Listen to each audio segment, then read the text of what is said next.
छत्तीसगढ़ के private school में free admission के लिए इस दिन निकलेगी लॉटरी। निःशुल्क एवं अनिवार्य बाल शिक्षा अधिकार अधिनियम या शिक्षा अधिकार अधिनियम के अंतर्गत वर्ष 2024-25 के लिए छत्तीसगढ़ में संचालित निजी विद्यालयों में RTE पोर्टल के माध्यम से ऑनलाइन आवेदन भर्ती की कार्यवाही की जाएगी। स्कूल में प्रवेश के लिए प्रथम चरण में लॉटरी एवं आवंटन की कार्यवाही 20 मई से 30 मई तक की जाएगी और उसके बाद स्कूल में दाखिला की प्रक्रिया 1 जून से 30 जून तक होगी। ग्राहकों को झटका, दाम कम होने के बाद सिलेंडर में ऐसे चल रही है डंडी मार, शिकायतों में हुआ खुलासा। छत्तीसगढ़ में गैस की कालाबाजारी से उपभोक्ता चले जा रहे हैं। 30 किलो के सिलेंडर में उपभोक्ताओं को मात्र 27 से 28 किलो गैस ही मिल रहा है। इसे देखने वाला कोई नहीं है, न तो गैस कंपनी को सरोकार है और न ही एजेंसी संचालकों को इससे मतलब है। ऐसे में उपभोक्ता ठगी के शिकार हो रहे हैं। वहीं जांजगीर चांपा में कुछ इसी तरह की शिकायत सामने आई है, जब गृहिणियों के रसोई में बहुत जल्द सिलेंडर से गैस समाप्त हुआ। ऐसे में महिलाओं ने जब नए सिलेंडर की तौल की तो नतीजा चौंकाने वाला निकला। टंकी समेत 30 किलो के सिलेंडर में गैस समेत वजन किया गया तो तौल में काटा 27 किलो गैस बता रहा है। पड़ोस में रहने वाली महिलाओं ने आपस में सिलेंडर की तौल की तो सभी का यही हाल है। इससे बड़ी बात यह कि या तो गैस एजेंसी के संचालक जो है काटामारी कर रहे हैं या फिर घरों में गैस सिलेंडर की सप्लाई करने वाला हॉकर। राजनांदगांव में 20 मई से स्वैच्छिक समर कैंप का आयोजन, प्रतिभाओं को निखारने विशेषज्ञों से मिलेगी ट्रेनिंग। कलेक्टर ने सभी स्कूलों को दिए निर्देश। राजनांदगांव कलेक्टर संजय अग्रवाल और जिला पंचायत सीओ सुरुचि सिंह ने जिले के सभी स्कूलों में आगामी 20 मई से 31 मई तक समर कैंप का आयोजन करने के निर्देश दिए हैं। इस संबंध पर विभाग के अधिकारियों की बैठक लेकर आवश्यक दिशा निर्देश दिए गए हैं। बता दें कि जिले के सभी शासकीय स्कूलों में समर कैंप का आयोजन के संबंध में गतिविधियां संचालित करने के लिए योजना तैयार करने के लिए BO, PRC और संकुल शैक्षणिक समन्वयकों की आवश्यक बैठक कलेक्ट्रेट सभा कक्ष में आयोजित की गई। समर कैंप का आयोजन पूरी तरह से यहाँ पर स्वैच्छिक रहेगा और सुबह 7 बजे से 9:30 बजे के मध्य संचालित किए जाएंगे। शराब की दुकानों में घोटाला रोकने अब विभाग शुरू कर रहा है UPI से ऑनलाइन पेमेंट। छत्तीसगढ़ में इन दिनों शराब दुकानों के आसपास टेंडर पर आहता देने की प्रक्रिया चल रही है। इस बीच अब आबकारी विभाग शराब की बिक्री UPI के जरिए ऑनलाइन करने जा रहा है। सब कुछ सामान्य रहा तो जून के दूसरे सप्ताह से शराब कैशलेस खरीदी जा सकेगी। दरअसल पिछली सरकार के समय किए गए हजारों करोड़ के शराब घोटाले के जरिए शराब की बिक्री नकद की रही थी। इसके संगठित गिरोह तैयार किया गया, फिर ओवररेट और सरकारी के अलावा अलग से शराब बेचकर करोड़ों के वारे न्यारे किए गए। नतीजा सामने, आज इस गिरोह के कई प्रमुख लोग जेल में हैं। इस प्रक्रिया के चलते आबकारी विभाग को राजस्व की भी हानि उठानी पड़ी। जानकारी मिली है कि आबकारी विभाग की मार्केटिंग कंपनी ने गड़बड़ियों को रोकने के लिए अब शराब की बिक्री को ऑनलाइन करने की तैयारी पूरी कर ली है। एक अनुमान के मुताबिक रोजाना प्रदेश में करीब 35 करोड़ की देशी विदेशी शराब पी जाती है, जो नगद में बेची जाती है। अब यह सब कुछ SBI के जरिए UPI से होगा। आबकारी निगम ने अपनी सभी 600 से अधिक दुकानों का अलग अलग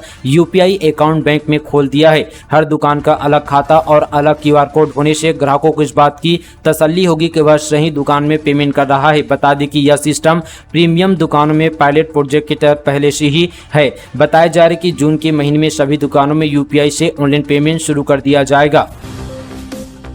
पीडिया जंगल में हुई मुठभेड़ पर पूर्व CM भूपेश बघेल का बयान, कहा हम भी चाहते हैं नक्सलवाद का हो खात्मा, लेकिन ग्रामीणों की हत्या के हैं खिलाफ। पूर्व CM भूपेश बघेल रायबरेली लोकसभा क्षेत्र में काफी दिनों तक प्रचार के बाद छत्तीसगढ़ वापस लौटे। उन्होंने यहाँ पर पीडिया जंगल में हुई नक्सल मुठभेड़ पर कहा कि उसकी जांच रिपोर्ट आ जाएगी।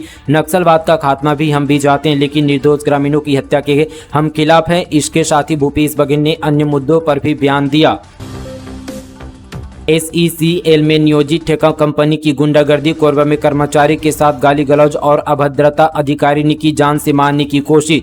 कोरबा के पाली में संचालित SECL परियोजना में लगे ठेका कंपनी के अधिकारी कर्मचारी द्वारा किए जा रहे मनमानी और अभद्रता के खिलाफ मजदूरों ने विरोध प्रदर्शन किया। श्रमिक नेताओं ने जो है मानिकपुर स्थित GM कार्यालय पहुंचे, साथ ही दोषियों के खिलाफ कार्रवाई की मांग की। छत्तीसगढ़ झारखंड की अंतर्राज्यीय सीमा पर मवेशी तस्करों से 22 गाय बरामद किया गया। मवेशी तस्करों के खिलाफ जसपुर पुलिस ने यहां पर नई रणनीति के खिलाफ कार्रवाई शुरू की है। पहले ही दिन पुलिस के हत्थे मवेशियों से भरे 2 पिकअप जब्त करने में सफलता मिली है। वहीं तस्कर रात के अंधेरे में भाग निकले। पुलिस जब्त वाहन में मिले कागजात के आधार पर वाहन मालिक के खिलाफ कानूनी कार्रवाई पर जुट गई है। छत्तीसगढ़ में महादेव जैसे एक और सट्टा ऐप का खुलासा। ऐप का संचालक गुंडा बदमाश की सूची में शामिल। दरअसल क्रिकेट सट्टा ऐप के मालिक राहुल अग्रवाल को शक्ति पुलिस ने गुंडा बदमाश की सूची में शामिल किया। शक्तिनगर के बदमाश राहुल अग्रवाल पिता स्वर्गीय यहाँ पर संतोष अग्रवाल उम्र 35 वर्ष साकिन पुराना स्टेट बैंक के पीछे यहाँ पर शक्ति। वहीं यहाँ पर शक्ति जिला पुलिस ने गुंडा बदमाश घोषित किया है। राहुल अग्रवाल वही व्यक्ति है जिसको कुछ दिन पूर्व ही गुरु लाइन सट्टा ऐप के माध्यम से IPL में सट्टा खिलाने के लिए गिरफ्तार किया गया था। अंजीर की कीमत मार्केट में 700 से 800 रुपये किलो। कोंडागांव में 5 साल पहले लगाया गया पेड़ अब भरपूर हो रही है पैदावार। कोंडागांव जिले में दक्षिण वन मंडल कार्यालय के गार्डन में 5 साल पहले लगाए गए अंजीर के पेड़ में आज भरपूर फसल की पैदावार हो रही है। बस्तर का जलवायु अंजीर के फसल के साथ ही चीकू, लीची, ड्रैगन फ्रूट के लिए भी अनुकूल है। अंजीर के पेड़ लगाकर भरपूर आमदनी कमा सकते हैं। मार्केट में इसकी कीमत 700 रुपये से लेकर 800 रुपये किलो है। इंदिरा गांधी कृषि विश्वविद्यालय में PhD PG कोर्स के लिए प्रवेश परीक्षा 26 मई को। इंदिरा गांधी कृषि विश्वविद्यालय की स्नातकोत्तर पाठ्यक्रम और साथ ही यहाँ पर शोध के लिए 26 मई को परीक्षा का आयोजन किया गया है। PG कोर्स के लिए 12 तो वहीं PhD के लिए 4 केंद्र बनाए गए हैं। साथ ही इंदिरा गांधी कृषि विश्वविद्यालय के कुलपति गिरीश चंदेल ने बताया कि विश्वविद्यालय के 20 अलग अलग डिपार्टमेंट में PG कोर्स के लिए 439 सीट है, जिसके लिए रायपुर में 2 परीक्षा केंद्रों के अलावा अंबिकापुर, जगदलपुर, बिलासपुर, बेमेतरा, जांजगीर चांपा, कांकेर, कोरिया, भाटापारा, कवर्धा और राजनांदगांव में परीक्षा केंद्र बनाया गया है। इस तरह से इंदिरा गांधी कृषि विश्वविद्यालय के 19 विभागों में PhD के लिए 102 सीट निर्धारित है, जिनके लिए यहाँ पर रायपुर में 2, अंबिकापुर में 1 और जगदलपुर के यहाँ पर 1 परीक्षा केंद्र बनाया गया है। परीक्षा का समय दोपहर 2 बजे से शाम 4 बजे तक निर्धारित किया गया है। संबित पात्रा और विधायक मुनत ने की ऑटो की सवारी। पुरी की सड़कों पर दिखा जुदा अंदाज। PM मोदी के रोड शो की तैयारियां। छत्तीसगढ़ की राजधानी रायपुर से विधायक और साथ ही पूर्व मंत्री राजेश मुनत उड़ीसा के दौरे पर हैं। जगन्नाथपुरी की सड़कों पर मुनत की ऑटो सवारी करते दिखाई दिए। इसके साथ ही उड़ीसा में लोकसभा चुनाव लड़ रहे भाजपा के राष्ट्रीय प्रवक्ता संबित पात्रा भी थे। मुनत ने पात्रा के लिए साथ ही चुनाव प्रचार भी किया और साथ ही PM मोदी की रोड शो की तैयारियों का जायजा लिया। मांस बिक्री बंद करवा दी सकती की धार्मिक नगरी रतनपुर में फिर उठी मांग। धार्मिक व पुरातात्विक नगरी रतनपुर में मांस मटन की बिक्री पर प्रतिबंध लगाने की मांग अब जोर पकड़ने लगी है। सर्व हिंदू समाज ने प्रशासन को ज्ञापन सौंपकर मांस मटन की बिक्री पर प्रतिबंध लगाने की मांग की है। साथ ही मांगों पर उचित व ठोस कार्रवाई नहीं होने पर आने वाले समय में उग्र आंदोलन की भी चेतावनी दी है। रतनपुर नगर के खुले जगहों पर अवैध कब्जा कर मांस मटन की बिक्री पर प्रतिबंध लगाने व साथ ही सख्त कार्रवाई की मांग उठाई गई है। कोरबा में जेवर कैश सहित 3 लाख का सामान चोरी। पहले किराना स्टोर का लॉक तोड़ने की कोशिश, असफल होने पर तोड़ा पीछे का दरवाजा। कोरबा जिले में एक किराना स्टोर सहित मकान में चोरी की गई है। अज्ञात चोरों ने कैश सहित यहाँ पर सोना चांदी के जेवरातों की भी चोरी कर ली है। बताया जा रहा है कि चोर ने पहले स्टोर के शटर के सेंटर लॉक को तोड़ने का प्रयास किया, लेकिन असफल होने पर पीछे का दरवाजा तोड़कर भीतर घुसे और वारदात को अंजाम दिया। मामला कटघोरा थाना क्षेत्र का है।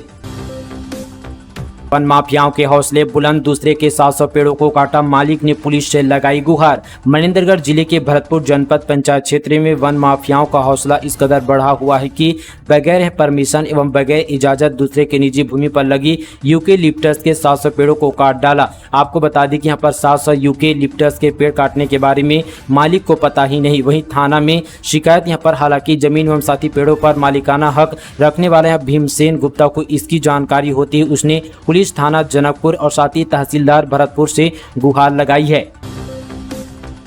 अब IIT भिलाई का AI मॉडल संवारेगा आपका स्किन, नहीं होगा कोई रोग। हेल्थ सेक्टर में खुद की जड़ें मजबूत कर रहा AI अब त्वचा से जुड़ी बीमारियों का भी सटीक अंदाजा लगा सकेगा। त्वचा का रंग लाइट या फिर डार्क का महज फोटो को प्रोसेस कर AI उस स्किन डिसीज और आगे होने वाली खतरों से आगाह करेगा। AI में स्किन प्रॉब्लम की सही पहचान के लिए शीर्ष संस्था IIT भिलाई ने ऐसा साथी एल्गोरिथम तैयार किया है जो बिना भेदभाव के त्वचा के गोरे या काले रंग से स्किन डिसीज का पता लगा सकता है। जल्दी यहाँ पर IIT इसके लिए एक ऐप भी डेवलप करेगा जिसमें फोटो अपलोड के साथ यह उक्त स्किन डिसीज की जानकारी दे देगा।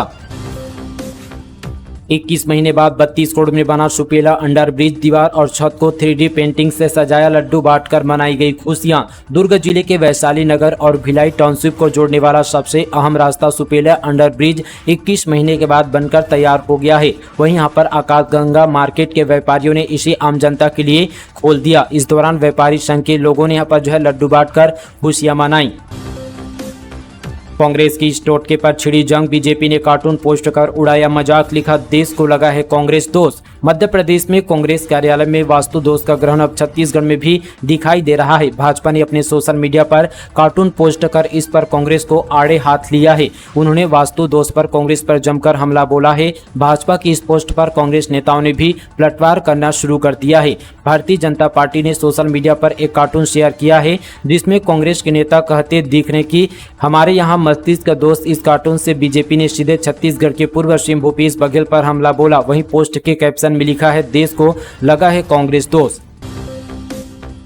महिला के पेट से निकला 10 किलो का ट्यूमर, सिम्स के डॉक्टरों ने की जटिल सर्जरी, जिंदगी से हार चुकी महिला को मिला जीवन दान। बिलासपुर में सिम्स के डॉक्टरों ने एक महिला की पेट की जटिल सर्जरी कर उसे जीवन दान दिया है। महिला के पेट में 10 किलोग्राम से ज्यादा वजनी ट्यूमर को ऑपरेशन कर निकाला गया। पीड़ित महिला अस्पताल का चक्कर काट काट कर जिंदगी से हार चुकी थी और पेट दर्द से परेशान थी। डिप्टी सीएम ने 10वीं की परीक्षा पास करने वाले पूर्व नक्सली को वीडियो कॉल कर दी बधाई, कही ये बात। छत्तीसगढ़ के डिप्टी सीएम विजय शर्मा ने वीडियो कॉल कर कबीरधाम के उस युवा लीरू उर्फ दिवाकर से बात की जो कभी 14 लाख रुपए का इनामी नक्सली हुआ करता था। आज समाज की मुख्य धारा से जुड़कर अपना भविष्य संवारने की दिशा में कदम बढ़ाते हुए पुलिस के सहयोग से 10वीं की परीक्षा पास कर ली है। उप मुख्यमंत्री शर्मा ने बड़ी यहाँ पर आत्मीयता के साथ लीरू से बात की। दिवाकर की इस सफलता के लिए हार्दिक बधाई और साथ ही उज्जवल भविष्य की शुभकामनाएं देते हुए उसका हौसला बढ़ाया। जैतखाम और मंदिर में असामाजिक तत्वों ने किया तोड़फोड़, गुस्से में सतनाम समाज। मनखे एक समान के मंत्र से समाज को एकता एवं भाईचारे से जोड़ने वाले सतनाम समाज के प्रवर्तक गुरु बाबा गुरु घासीदास की तपोभूमि गिरौदपुरी में लचर कानून व्यवस्था के कारण असामाजिक तत्वों का हौसला बुलंद है। वे सतनाम समाज के आस्था के केंद्र अमर गुफा में स्थित महकोनी मंदिर परिसर में जमकर तांडव मचाए हैं। इस कारण सतनाम पंथ को मानने वाले और साथ ही बाबा गुरु घासीदास पर विश्वास करने वाले लोगों में प्रशासन और साथ ही असामाजिक तत्वों के खिलाफ भारी आक्रोश दिखाई दे रहा है। हालांकि पुलिस ने अज्ञात असामाजिक तत्वों के खिलाफ एफआईआर दर्ज कर लिया है, लेकिन अब तक आरोपी पुलिस के गिरफ्त से बाहर है। छत्तीसगढ़ के जिले में 700 टीबी के मरीज, दवाइयों की शॉर्टेज से बढ़ी परेशानी। एक तरफ सरकार द्वारा टीबी मुक्त जिला व राज्य बनाने के लिए अभियान चलाया जा रहा है, वहीं दूसरी तरफ टीबी के मरीजों को दवाइयां न मिलने के कारण टीबी के मरीजों की न सिर्फ संख्या बढ़ रही है बल्कि उन्हें परेशानियों का भी सामना करना पड़ रहा है। हालांकि टीबी उन्मूलन में लगे अधिकारी दवाइयां न सिर्फ उपलब्ध कराने की बात कर रहे हैं बल्कि लगातार मरीजों की पहचान कर उनके इलाज का दावा भी कर रहे हैं। दरअसल छत्तीसगढ़ के सरगुजा में टीबी के मरीजों की संख्या में लगातार इजाफा देखने को मिल रहा है। वहीं दूसरी ओर टीबी के मरीजों को 6 माह तक मिलने वाली टीबी की दवाइयां भी शॉर्टेज होने के कारण मरीजों को पूरा डोज नहीं मिल पा रही है। आपको बता दें कि सरगुजा जिले में वर्तमान में टीबी के कुल 700 मरीजों का इलाज जारी है।